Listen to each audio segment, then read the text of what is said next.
8. Yes, this is Candy Matson. Northland Radio Hour presents Candy Matson and the Jack Frost case.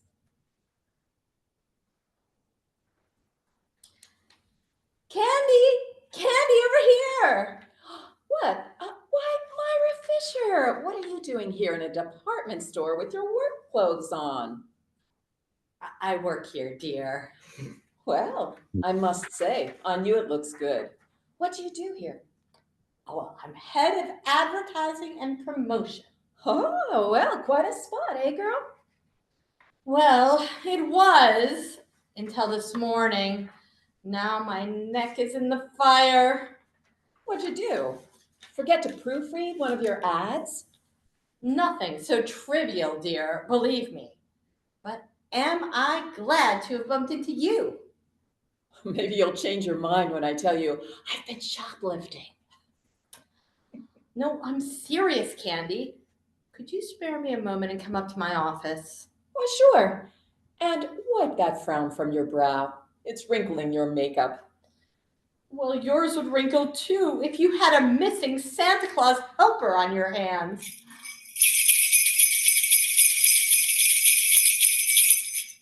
Well, now, there's a situation. Here's Candy now to tell us about it. Well, I ran into a deal where we had a missing Santa Claus helper, Jack Frost. The jet with the icicles was supposed to talk to the tiny tots at the Brownstone, one of San Francisco's larger and classier department stores. I'd gone down there that afternoon, shopping. I wanted a bow tie for my old pal, Inspector Ray Mallard. That was when I bumped into my gal, MYRA Fisher. We went up to her office on the 6th floor, and she sat me down. You think I'm fooling about this Jack Frost thing, don't you, Candy? Well, now look, dear, we all have our little peccadillos. Yours is just merely happens to be a missing Jack Frost. You'll get over it. I refrained from hurling this ashtray at you, Candy, only because of our long acquaintance. Oh, good. Now listen to me. We had a Santa Claus helper here for almost a month, and a darn good one. The kids were crazy about him. This morning, he didn't show. You don't suppose Jackie Boy got in the mood and caught the Christmas spirit, do you? The kind that comes in pints? No, he wasn't that kind of a Joe. Well, your answer's simple. Hire a new one. They're hired through an agency. I called the one we do business with, and they're fresh out of Jack Frost's. And I've got to get one, Candy.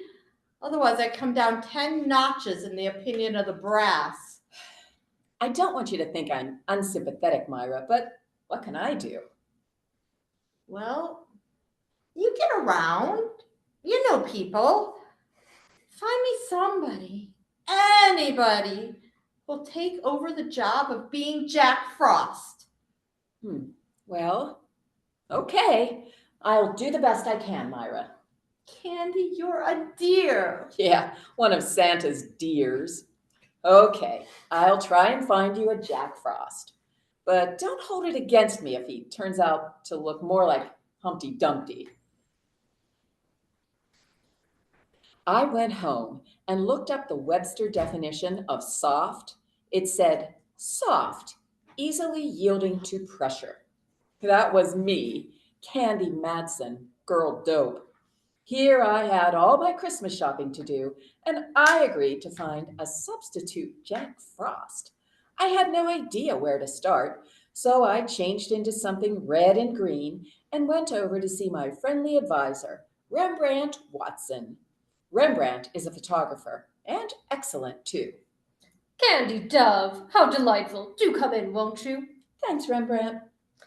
Oh, Pet, you're acquainted with my friend Diogenes Murphy, aren't you? Oh, yes. Hello again, Mr. Murphy. Oh, good afternoon, lass. You look prettier than the last time I saw you. Uh-oh, here comes the blarney. Young lady, Diogenes Murphy, the honest Irishman, never says a word he doesn't mean. How do you think I managed to sell so many cars at me place out in Van Ness Avenue? Because you're an honest Irishman? But you're so right, lass. Incidentally, if you need a good car, I can get you one at a very reasonable... Diogenes. Sorry, I got carried away. I didn't mean to barge in on you like this, Rembrandt. Don't be ridiculous, dear. No, don't be. Think nothing of it, lass. I'm on me way now. Rembrandt and I were only discussing the situation at the wharf. And to what conclusion did you come? It stinks. The bottom of the afternoon to both of you. Oh, he's quite a boy. Yes, I'm very fond of Diogenes. What brings you around, dear? Jack Frost. Ah, yes. I know how you feel. I reacted the same way myself. I'll give you the pocket-sized edition. The Brownstone department store is without a Santa Claus helper, Jack Frost. He didn't show up for work this morning. I said I'd find them a new one. Oh, that's very sweet of you, Dove. Very dumb of me, Dove. I know of only one character who even remotely looks like Jack Frost. I met him up in Alaska when I was traveling with the USO. Won't do you much good down here, will he? No, that's why I came to see you, Rembrandt. Don't you keep a cross-file on models used in photography? As a matter of fact, I do. Here in this little book, let's see. Men, thin, extremely. I have just one. Pietro Tarantello. Would you care for a Sicilian Jack Frost? In Sicily, yes. Hey, what's that? Where? On that chair next to you. Oh, that's the afternoon paper, dear. Diogenes left it, I imagine. Yes, but on the front page. Why, here's the whole story about the missing Jack Frost on the front page.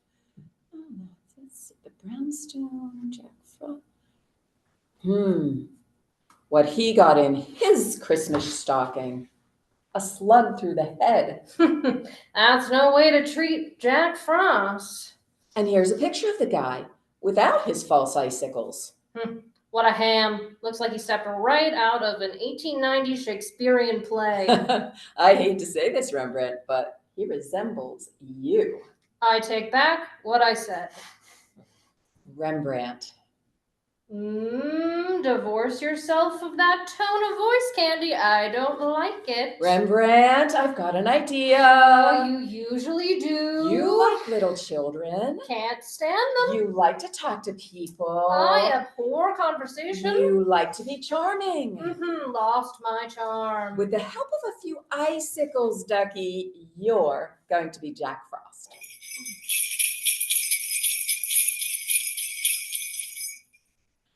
Rembrandt fought. He argued. He paced the floor. He had the vapors. He fainted. I brought him to and won the argument. I got my friend MYRA FISHER on the phone and informed her that one R. Watson would assume the role of Jolly Jack Frost on the morrow. She was delighted. I couldn't say the same for Rembrandt. When I got home, I was greeted by a sound very much like that of a phone ringing.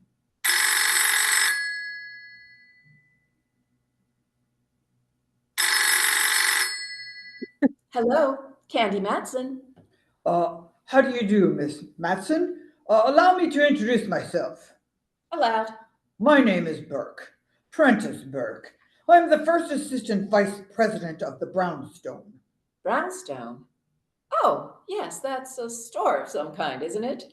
Oh, yes. Now, the reason for my call. There has been, shall I say, a rather unfortunate occurrence in our store today. So I read. I need the help of a professional sleuth. You were highly recommended by the head of our advertising department, Miss MYRA FISHER. Okay. Care to talk to me now, Mr. Burke? Oh, I'd much rather have you come down to my office, Miss Matson. This matter is of an extremely confidential nature.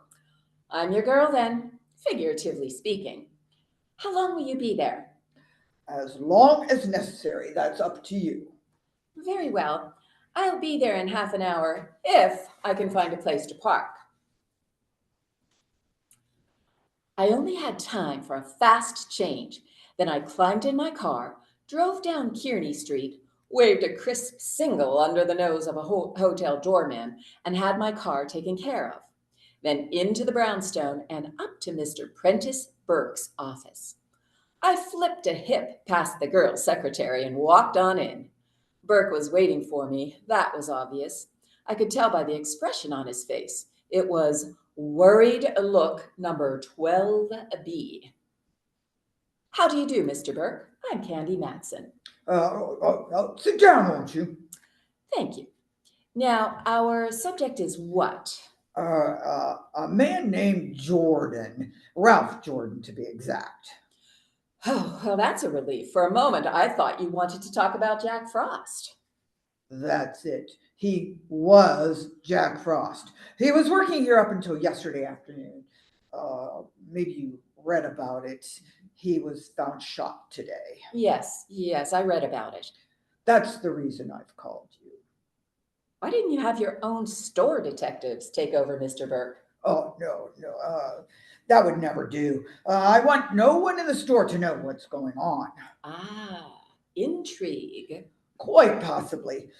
I have reason to suspect that Jordan was killed by someone in our employ.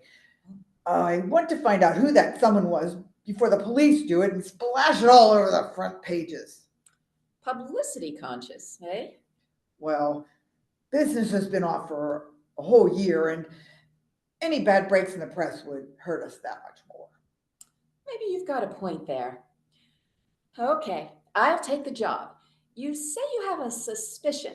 What is it? Well, nothing tangible. It's just a feeling I have. Oh, well, that's a big help. Well, I'll mush around and see what I can pick up. I left Burke looking as though someone had just called his store a bazaar.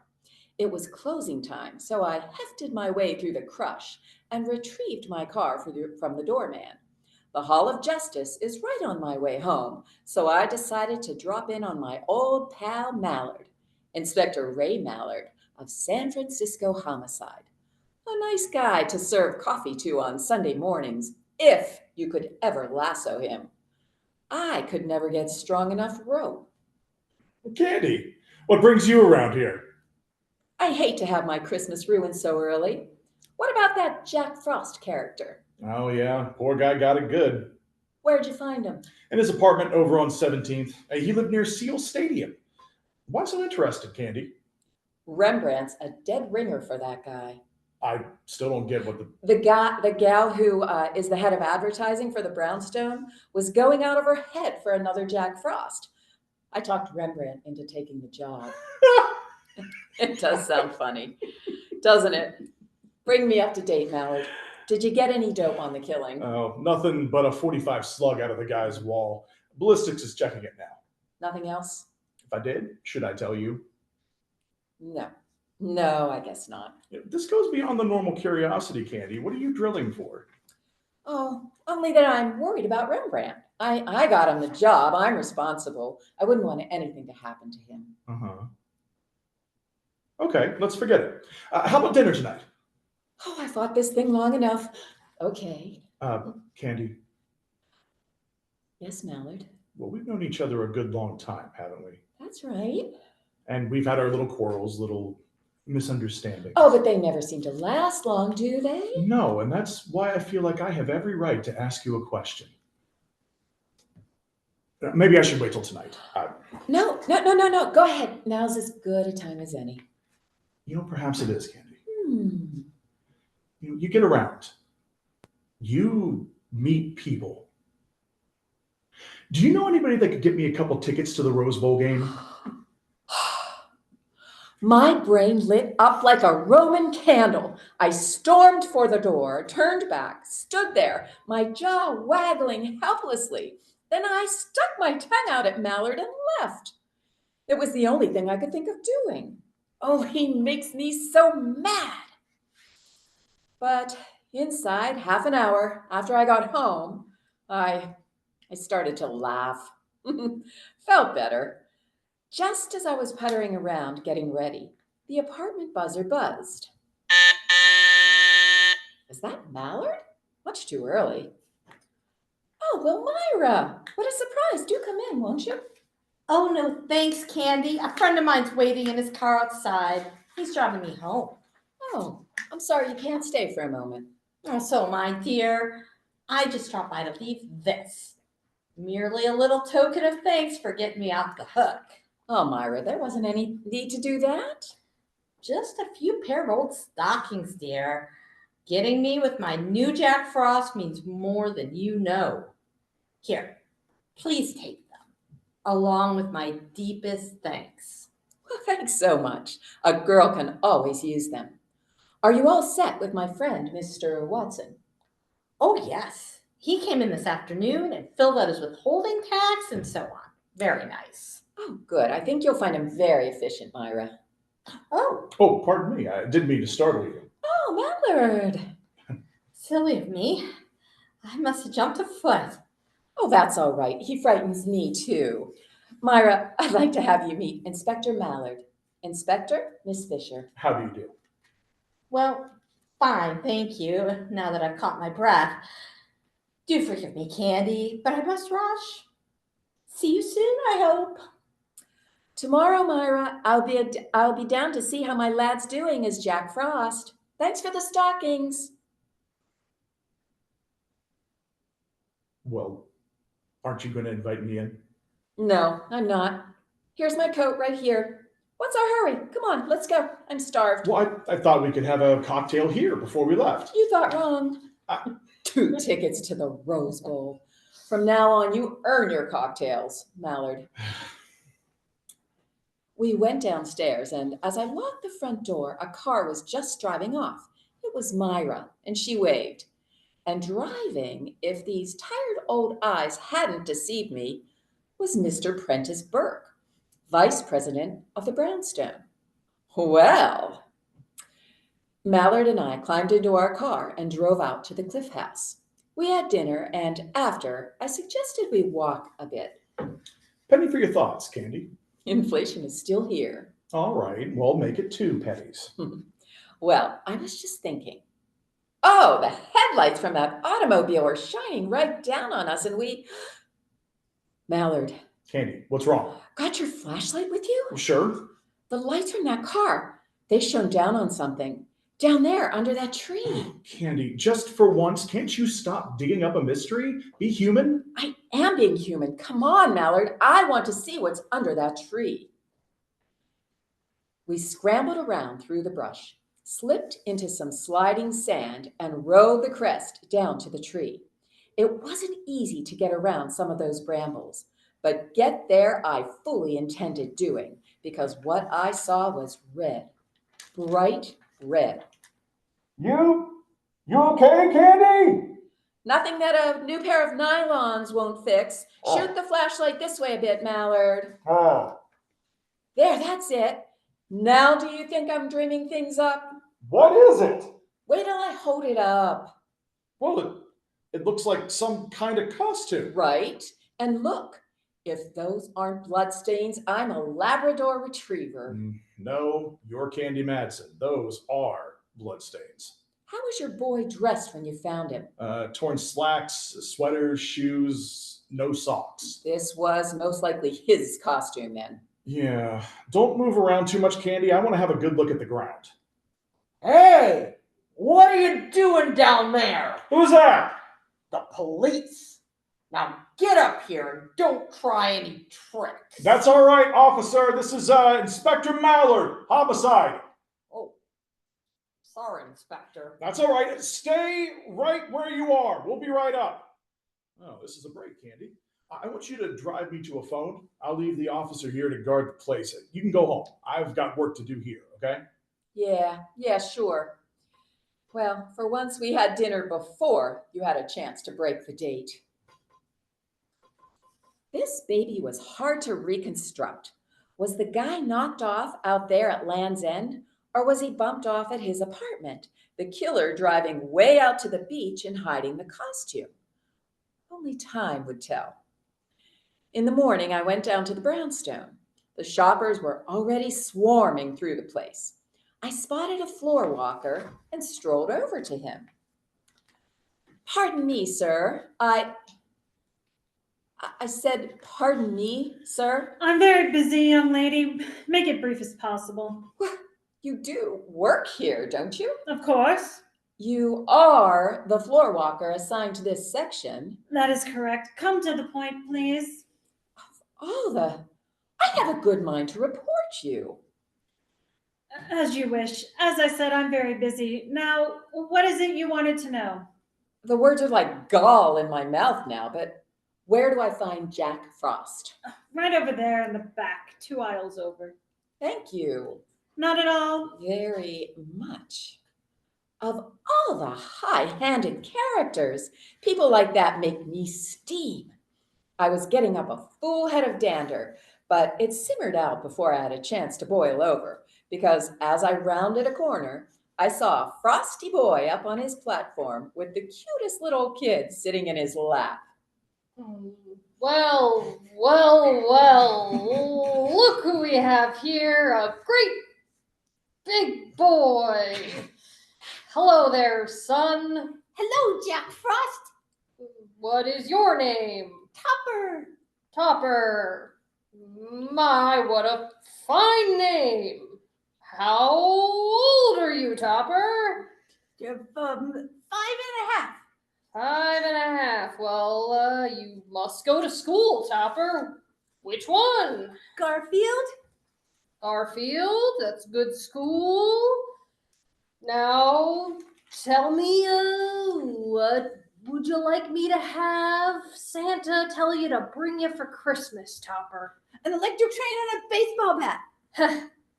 Well, I'll see what I can do to arrange that, Topper. I'll tell Santa Claus. Bye now. Goodbye. Thank you. Merry Christmas. Candy. Oh, I'm so glad you're here, Dove. Duck around into the back room for a moment. I've got to talk to you. Aren't you working, Frosty boy? I've got 10 minutes off every hour. I'll take the break now. What's the matter, Rembrandt? Even under those icicles, you look warm under the collar. Here, look at this. Every now and then, one of these moppet toddlers comes up to me with a Christmas letter in its hand. A little red-headed girl handed me this about half an hour ago. I've been shaking ever since. Let me see. Dear Jack Frost, a word to the wise is sufficient. When you take your lunch hour, keep on going. Don't come back. Otherwise, you'll meet the same fate as your predecessor. Just about what I expected. Candy! You mean to say that you're deliberately using me as a sacrificial lamb? Oh, by no means, Ducky. Go ahead, take your lunch, and then do as the note says. Keep on going. As a matter of fact, why don't you take off now? I'll meet you at your place in about an hour.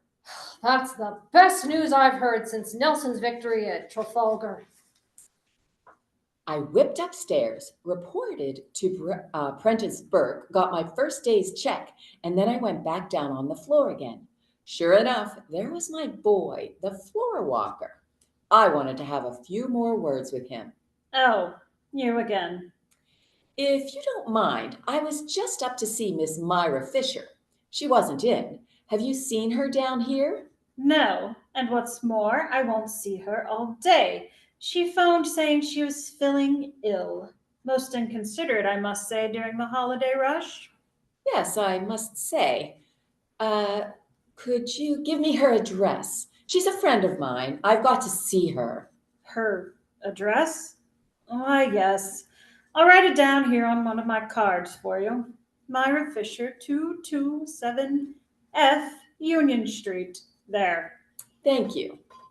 You're so kind. Not at all. I had all the ammunition I wanted, a check signed by Burke, and a card written by the floor walker. His name was Simon Liggett.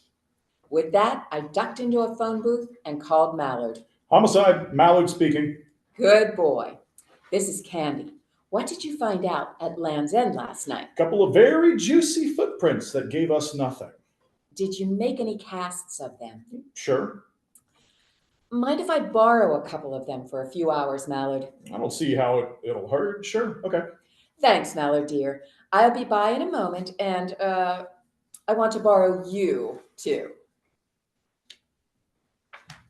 I stopped by the Hall of Justice, got the casts of the footprints, shoved Mallard into the car, and then picked up Rembrandt. The thing was only a hunch, but my hunches have paid off, so I never ignore them. First, we went out to an address on Fifth Avenue near Clement. We got in the back door and went to work. Nothing made sense there, so we drove over to Reseda Way in the marina. Again, we got in and did some sleuthing. This time, we hit the jackpot. A pair of shoes in the closet matched the casts we had brought with us. Rembrandt, go out into the kitchen and see if this place has any ketchup. Huh? I'm not hungry, Dove, but I'll look. What are you up to, Candy? We've got enough to swing a case here.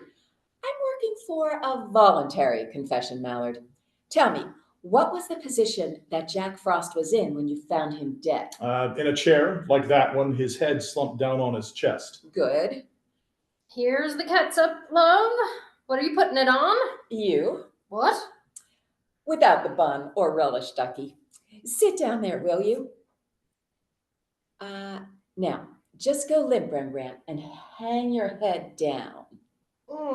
Candy, you're smearing me with this sticky stuff. Hold still. There. How does he look, Mallard? Why, of all the... Candy, it looks like the same guy, the real thing. Good. Now, Rembrandt, you just sit there like that. Don't move. Mallard, you duck into that closet over there, and I'll hide in here. We've got a good view of the front door from both places, okay? Okay. There are times, Candy, when I admire your genius. Genius schmenius. Come on, let's hide.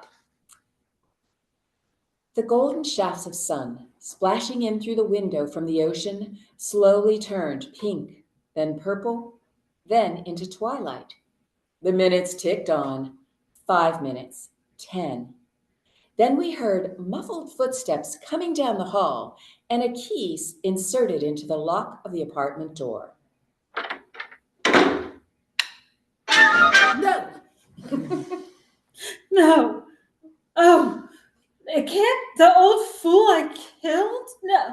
No. Okay, buddy, that'll be enough. Oh, but no. Get him, Mallard. He's ducking. I'll get him. No. Nice tackle, Mallard. All right, Mac, you gonna remain peaceful, or do I have to give you a little tap? No. I'll be quiet. You got me. I did it. I did it to both of them. I killed them. I killed both of them. Both of them? Yeah. Look behind the sofa. The girl and that Jack Frost, they're behind the sofa. The sofa? Wait a minute, Mallard. Oh, Mallard. More trouble, Candy? Yes, an old friend of mine, the late MYRA FISHER. The whole thing was jealousy. Not the jealousy of a man for a woman, but the jealousy of a man for her job. I've been with the Brownstone for almost 20 years. Worked up from the stock boy to being promised the job of head of advertising and promotion. I almost got it, except at the last moment, Prentice Burke gave the position to MYRA FISHER. I knew that MYRA was on a probationary term, so I did everything I could to undermine her. Little things like changing ad copy, sending out false stories to the newspapers. I figured if I could keep the store without a Santa Claus helper, I'd have the job by the 1st of New Year. I paid a visit to that Jack Frost, and I tried to bribe him into quitting, but the guy would have none of it. I lost my head, whipped out a gun, and shot him. He was still in the costume, so I drove out to Land's End and ditched it there. But then MYRA met you, and suddenly there was another Jack Frost. I trailed MYRA and Burke to MYRA's home, killed her, and brought her here and ditched her behind the sofa.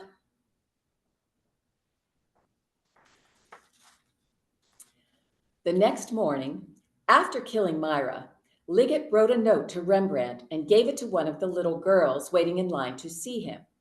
Fear and envy were taking their toll on the poor guy's mind. I wanted to compare the handwriting, so I had Burke write me a check and Liggett write Myra's address on a card. Also, we had the footprint casts. Between the two, everything pointed toward Liggett. That's when I staged my little parlor charade with Rembrandt playing the part of a corpse. The sight, with Rembrandt's resemblance to the dead Jack Frost, would shatter anybody into a confession. But Christmas, in spite of everything, is still a lovely time of year, and there is a Santa Claus. 3 of them for me, as a matter of fact. Mr. Prentice Burke, who sent me a very nice check for my efforts. Rembrandt Watson, who, out of sheer love for the job, went back to playing Jack Frost for all the kids at the brownstone. And last but not least, Inspector Ray Mallard. He gave me a Christmas dinner to remember, with no mention of Rose Bowl tickets. Thank you for joining us for this episode of Northland Radio Hour, brought to you by Literacy.